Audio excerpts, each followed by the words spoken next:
Chapter 1. Morgan. My parents clawed their way to success and finally planted their flag on Beacon Hil. They enrolled their brand new twins, older and me, in what they proudly called competitive child-rearing. Whoever beats the other gets the prize, they announced. I lost over and over. I wasn't as pretty as younger, my tongue wasn't honey-coated, and every move I made felt small. So I forfeited the grand piano, the satin ballet point shoes, the mellotone cello, the slot and math Olympiad prep. They'd shake their heads. You didn't work hard enough, who else can you blame? Then, 100 days before the SAT, they dangled a fresh carrot. Whoever gets into the Ivy takes a victory lap through Europe with us. I watched the glitter spark in Younger's eyes and, for the first time, I didn't want to play. I'll pass. They called me a born loser, a smear of mud on the family crest. I just gripped my 640 practice SAT printout and smirked. After all, a mountain girl from the Appalachians can't pole vault to the Ivy on demand.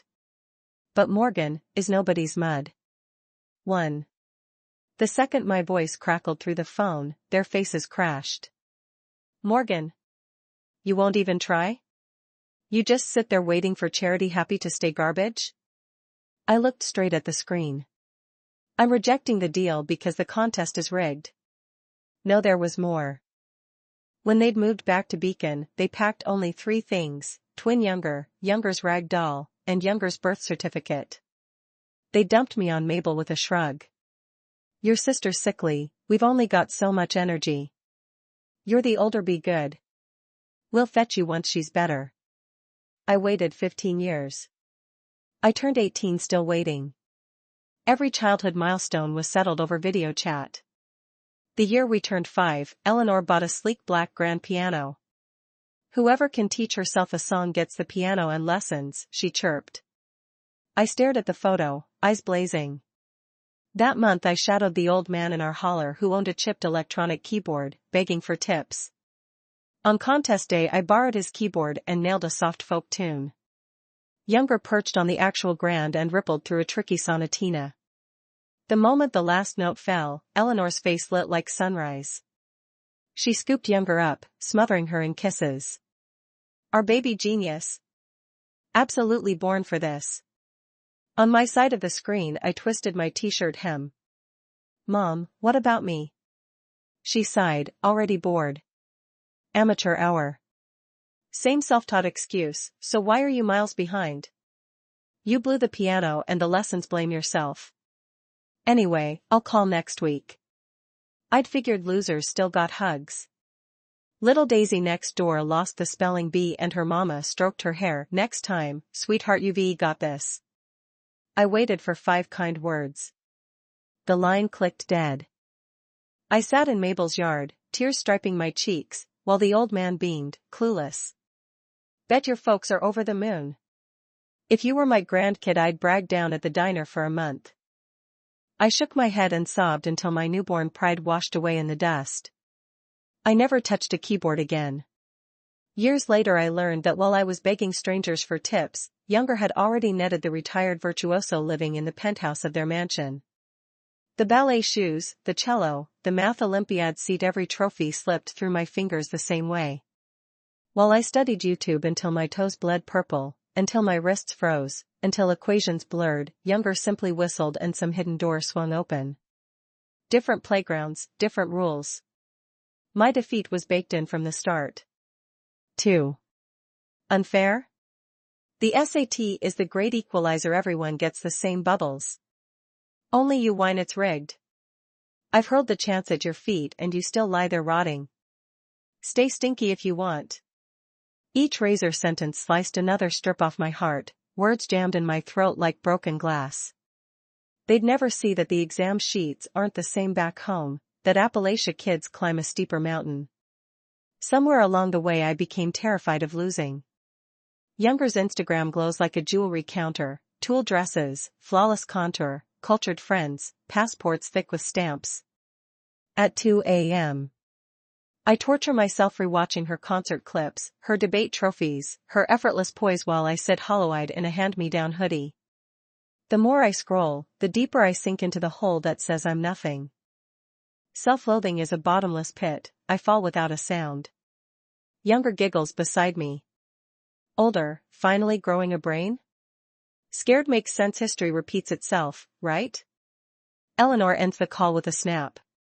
We're driving down in a few days.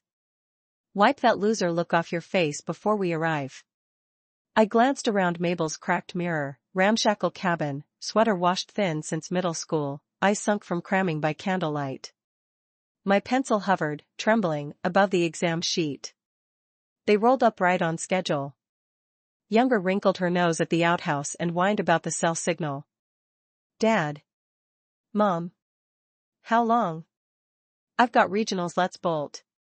Eleanor Sterling and my father lasted one awkward cup of coffee with Mabel before declaring they'd done their duty. On the porch, Richard opened his snakeskin wallet. 2 debit cards, 1 grand and 10 grand. Earn them. 10 grand. Enough for a bus ticket to Beacon, maybe even a campus tour. I wanted to see the city lights once before I died. First to finish this practice test, pockets the big one, he said, waving stapled pages. Awesome. Can I buy that telescope now? Ellis chirped, then smirked at me. Don't stress, older, I'll pace myself so you don't look too hopeless.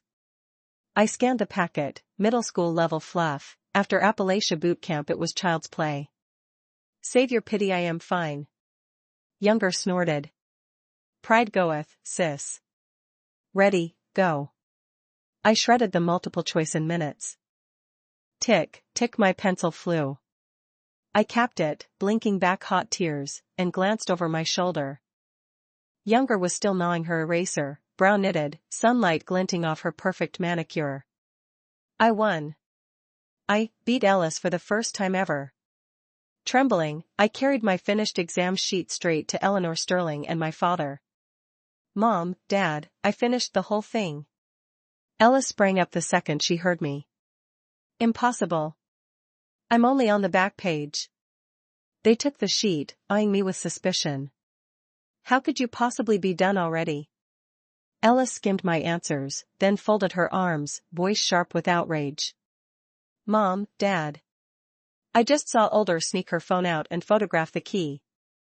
She cheated for the money. That's not fair. I waved both hands. For years the only line to them had been Grand's old rotary phone. I didn't. I don't even own a smartphone. But the sentence died in my throat. A brutal slap cracked across my face. When I looked up, Eleanor Sterling and my father were staring at me like I was rot. 3. With icy eyes, Eleanor Sterling tore the exam sheet I'd handed her into pieces. I know you want to win, but cheating? Really? You lost your last tutor slot ages ago. How could you possibly outscore Little Haven? The only way is to cheat.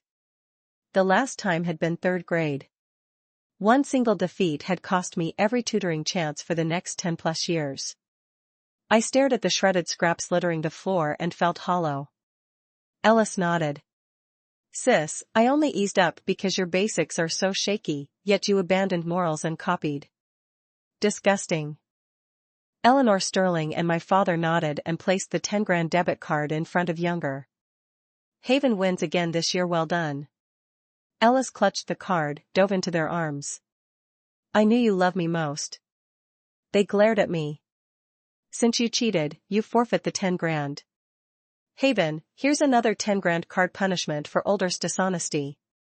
I gave a cold laugh. If you'd already decided I'd lose, what's the point of even holding the contest? Eleanor Sterling's face flushed with fury, voice like frostbite. Caught cheating and still arguing? Had you taken the match seriously, you might have earned that 10 grand. I clenched my fists, the injustice felt like wet cement in my chest. I didn't cheat. Why does Younger's single sentence decide my life or death? You never give me one breath to defend myself. But the next second her words froze my heart. I carried her, I raise her. We know exactly what she's like. I'm your child too. Then why is my hookup still stuck back in the Appalachians? Every time I beg. They refuse. Jamie, they only stay 3 or 4 days each visit. Every year I chase their car, pleading take me with you. Every year they gun the engine and leave me choking on dust. Across 18 years I've received less affection than the mutt that sleeps outside. Yet I kept stupidly hoping love might flip, praying I could become their pride. They shoved me toward the pitch-black woodshed. No apology, no coming out. The click of the padlock echoed while their quarrel spilled through the planks. Gran limped over, wiping tears. I believe hope. She'd never cheat. You're home once a year, don't freeze this child's heart. They wouldn't listen. Mom, stay out of how we raise our kid. She's just too comfortable, picking up trashy tricks from town punks. We should have aborted her, maybe then Haven wouldn't be so sickly. I crouched inside 5 hours until a car horn announced departure. They were leaving. Younger stood by the gate, boy smug. Thought finishing a sheet faster could steal what's mine. Dream on. What isn't yours will never be yours. I stayed silent, listening as the racket outside dwindled to stillness. Absolute darkness. I hugged my knees, tears streaming non-stop. No matter how I scrubbed, my sleeve couldn't dry my hands. If they don't love me, I don't want them either. 4. I walked out of the shed without crumbling, but I never dialed their number again. Every minute I'd once spent begging for love I now fed to my textbooks. Study until death or study to stay alive. They were right about one thing, you seize opportunity.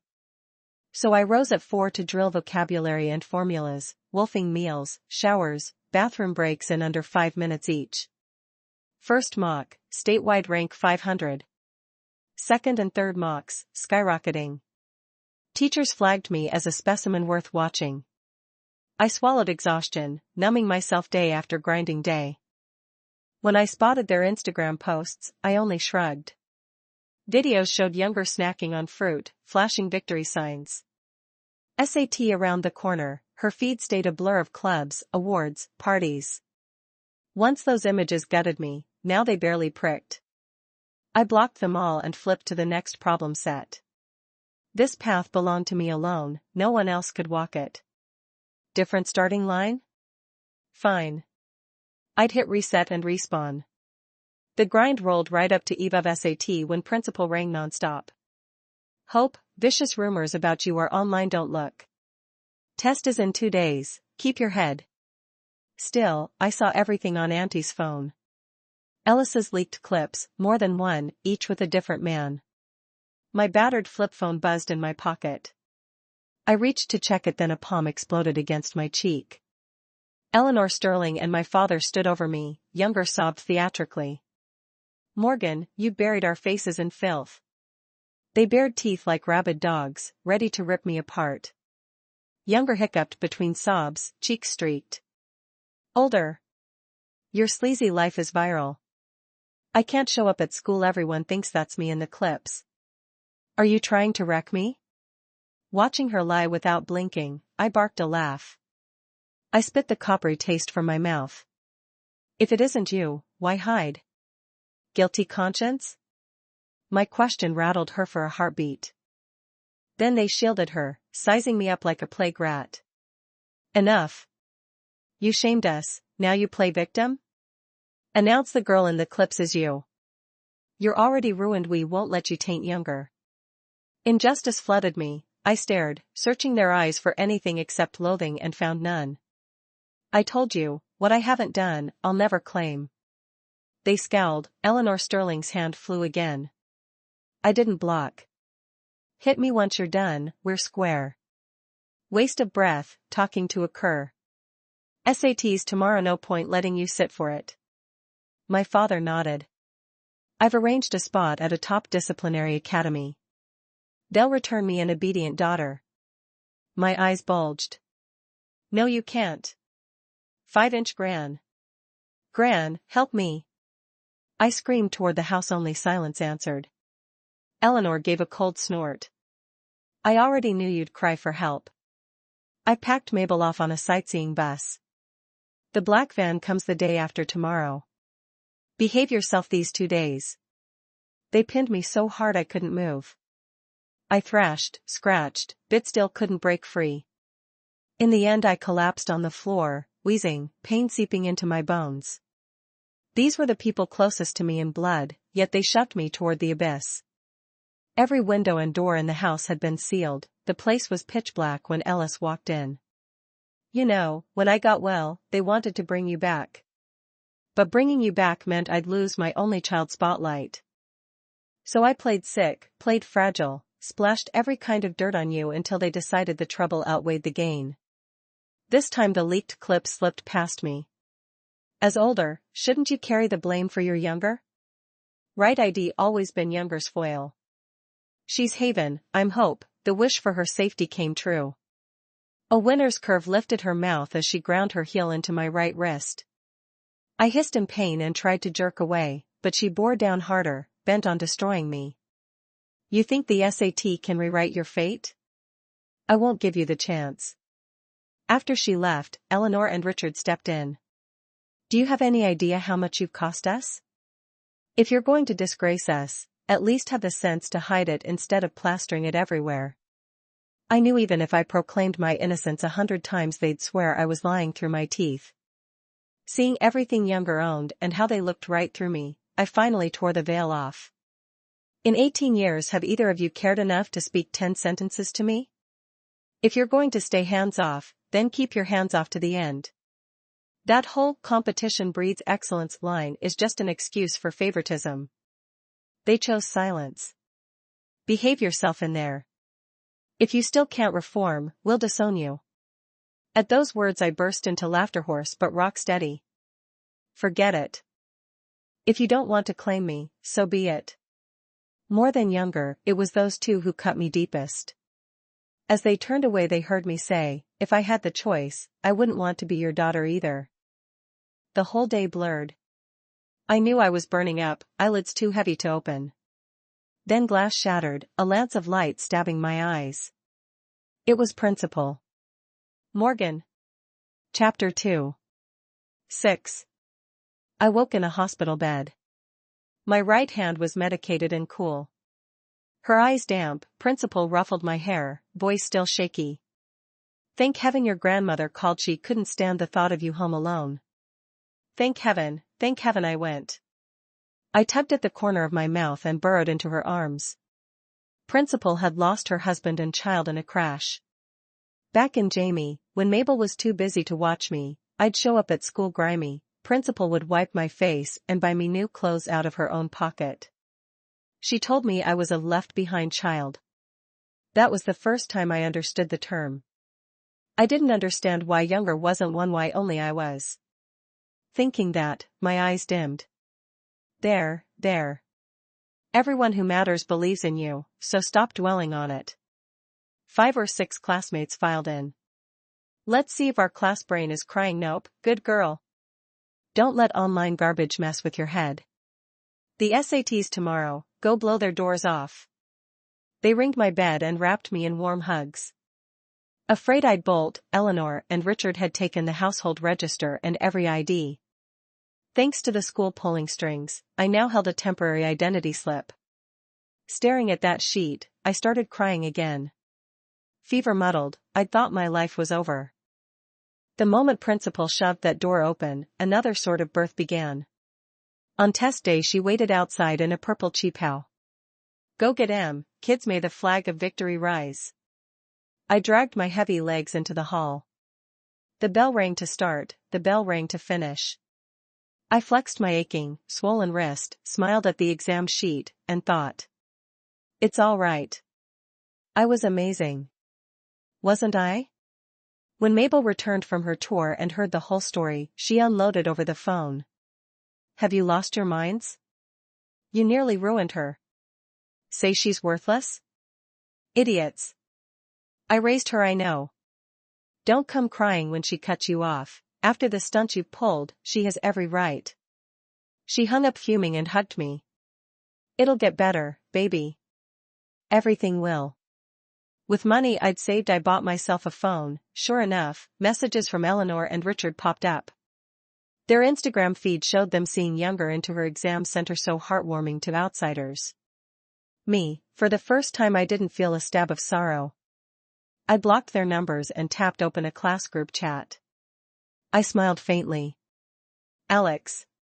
Just before I boarded the high-speed rail, Younger sent a taunting video. Because scores hadn't dropped yet, they were certain Ellis had outscored me, so they'd flown out early for vacation. She filmed the family at the departure gate, 3 beaming faces, then selfies at Notre Dame, the Pantheon, Sagrada Familia, rubbing it in. I didn't reply, I blocked her too. The world went quiet. Around me classmates laughed and chattered about the future. I packed my camera. We're gonna slay every photo spot, no regrets. I'm not jealous, I'm starting my own trip. Stop 1, Beacon, here I come. 7. Their European tour ended right when scores were released. Eleanor and Richard brought Younger back to Gran.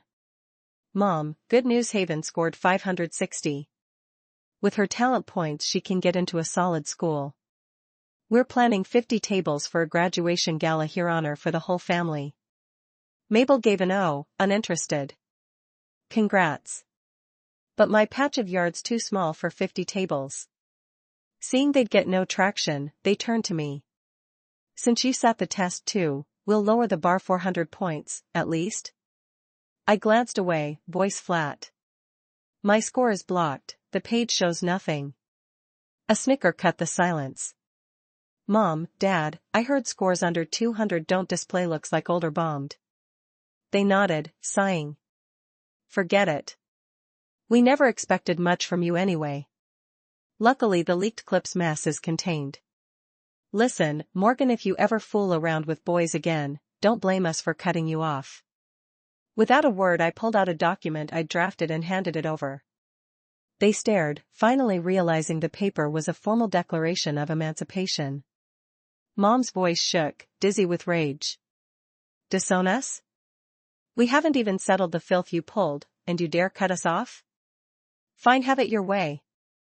From now on every good thing that comes to this family, you won't touch a penny of it. Big deal. Whatever they'd toss my way would only be scraps, and I was done begging. Name one good thing you ever gave me, I shot back. Besides this heartbeat in my chest and an endless invoice of bruises, what treasure had they handed over? We did, we. Their lips twitched, fishing for proof. Was there any? They came up empty. But admitting that was impossible. They stretched their necks, stubborn. We didn't give? It's your own fault, too weak to fight for anything.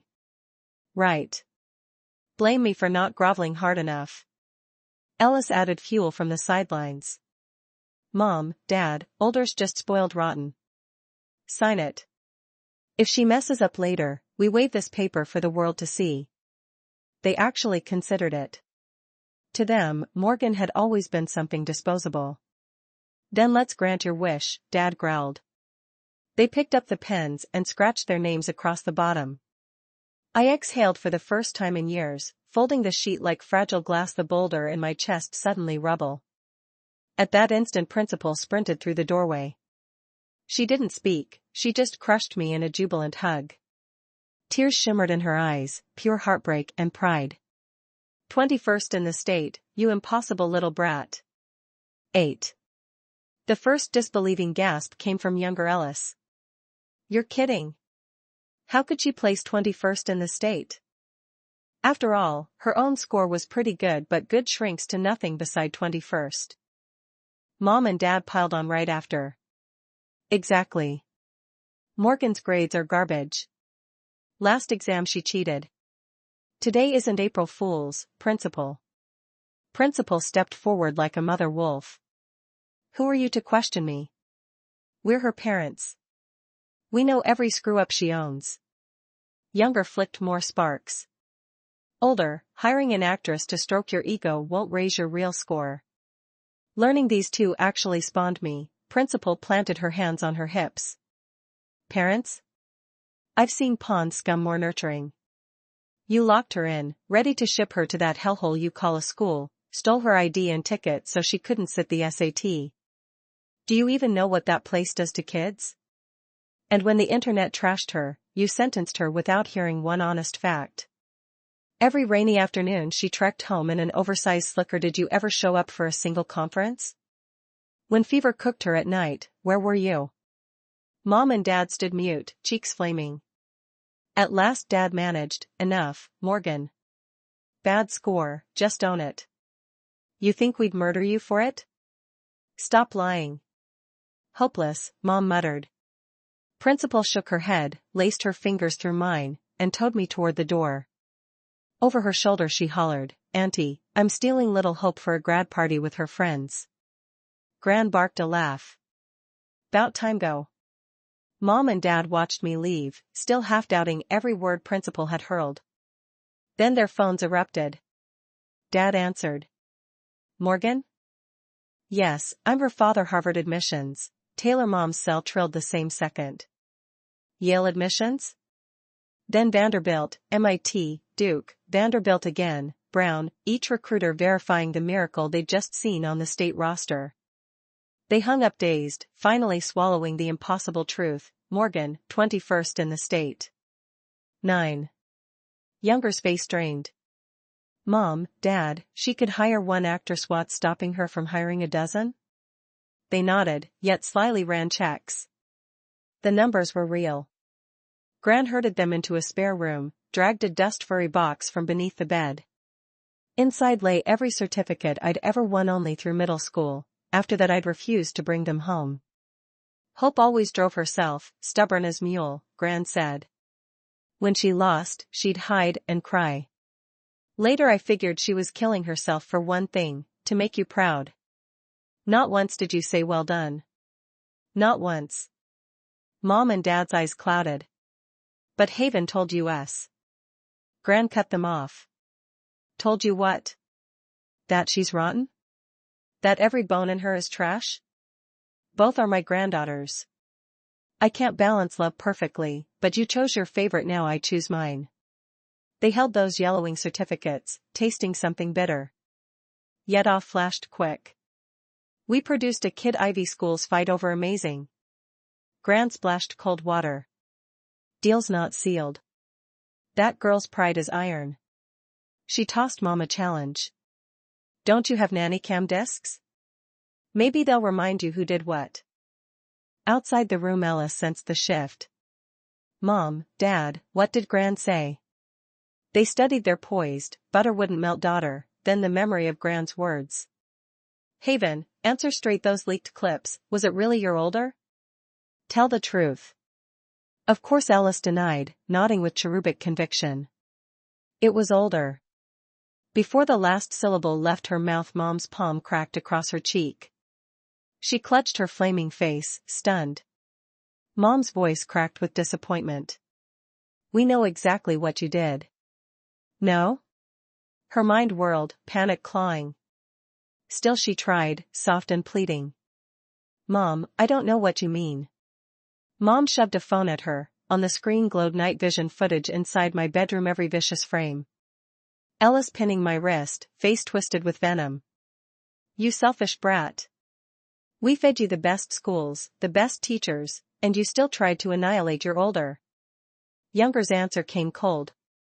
Blame me? You drilled it in, fight for everything. Open war or sneak attack, results justify the method. So now what, pack me off to that reform jail? You terrified her with it, can you stomach flinging me in? They sucked in a breath, staring at the pampered child they'd coddled 18 years, suddenly a stranger wearing her face. They knew exactly how terrifying the Black Academy was. Yet the realization struck them only now. Why had it been so easy for them to sign me away, while the thought of doing the same to Ellis made their hearts ache? In the end, it was nothing but favoritism. 10. My classmates and I were laughing over dinner in the private dining room, taking turns chatting about the colleges and majors we hoped to choose. Suddenly, a knock sounded from outside. Principal opened the door to find Eleanor and my father standing there with awkward smiles. Sorry to interrupt, we're looking for Hope. I set down my water glass and led them into the hallway. What is it? They exchanged glances, their eyes pleading. Hope, listen to us, put Harvard and Yale as your top choices. Oh, now you believe in me? They choked on the words. The admissions offices called.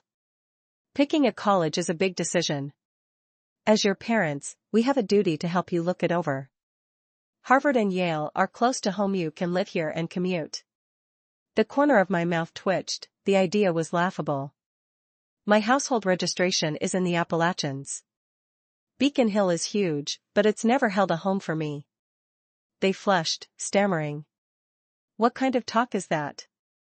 You've always said you wanted to visit Beacon Hil. Yes, I had. Every single time I'd begged, they'd turned me down. I said nothing, so they filled the silence. No, we'll transfer your registration here. Take a gap year, then gun for state valedictorian next time. You underperformed because younger hurt your hand. We know what she did, we're sorry, sweetheart. Give us a chance to make it right, okay? Mom reached for my hand, but within seconds she froze. Compared with Ellis's silky fingers, my palm was nothing but callous. Why should I listen to you? We're your parents. Would we ever harm you? I yanked my hand free and pulled the emancipation papers from my pocket. You're not my parents. Mine died when I was 3. Otherwise they'd never have forced me to confess, never have dragged me to black without hearing my side. When I thought of my childhood, all I saw was bleak loneliness. Mabel, my grandmother, had to keep a little girl safe while fending off vagrants who wandered the hollows. They'd say, her folks come home once a year. Mess with her all you want. Principal watched over me like a hawk, every single day. If you're my parents, do you have even one photo of me on your phones? Do you know what I love? Question after question left them red-faced. We'll make it up to you. No need, really, no need at all. The papers are signed. Let's treat each other as strangers. After all, you never once held an umbrella over me, never pointed out a single road, so what gives you the right to steer my future? 11-inch. I will never forgive you. I spun away. From the corner of my eye I saw Eleanor bury her face in Richard's chest, sobbing into her hand. Hope. Mom and Dad were wrong. I still remember being 12 when some vicious kids pinned my class photo to the bulletin board and jeered that I was a parentless stray. I fought them so hard that day. I have parents. I'm not a stray. They didn't believe me, scratched my face, I bit them, clawed at their eyes. Even covered in cuts I refused to lose. Later, when parents were called, theirs showed up to defend them and demanded I apologize. I glared. Call me a stray again and I'll kill you. Only Mabel stood in my corner. Afterward, Eleanor and Richard scolded me over the phone for being a troublemaker. But was I really the only one at fault? I posted every piece of evidence I had collected online. The false rumors about me collapsed overnight. The whole sordid family drama ended in a chaotic comment war. Ellis's details were dug up, proving that every academic prize she'd claimed for years was stolen and that she'd led cliques to torment others. Too much dirt for her to spin. Amid the curses, Ellis threatened suicide. She kept saying depression was swallowing her, staging fake jumps on sidewalk curbs. Then one day a car running a green light slammed into her, leaving the lower half of her body paralyzed. Eleanor and Richard were drowning in guilt. Beside her hospital bed, Ellis grabbed my hand, hysterical. See? Mom and Dad care about me the most. Calmly, I peeled an apple for her and opened the live album on my phone, photos of me at Notre Dame, the Pantheon, Sagrada Familia, clips of me stumbling through piano pieces and ballet routines. Clumsy, yes, but fluent in my own way. The once golden younger lay broken, frantic, unhinged. Everything I had envied suddenly looked ordinary. Let's stop competing. You can keep them. I smiled, walked out, and never looked back. I never applied to Harvard or Yale, I chose Vanderbilt and the major I loved. On campus I tried every new thing, filling my days until they shone. Eleanor and Richard came looking for me more than once, I stayed invisible. After Mabel died, I accepted a teaching post and cut the last thread. Everyone thinks I threw away the fortune that should have been mine. I disagree. What I threw away was my pain. One day a freshman asked what my name meant. Standing at the lectern, I smiled. Morgan, because hope keeps getting better. Mabel was right, I keep getting better.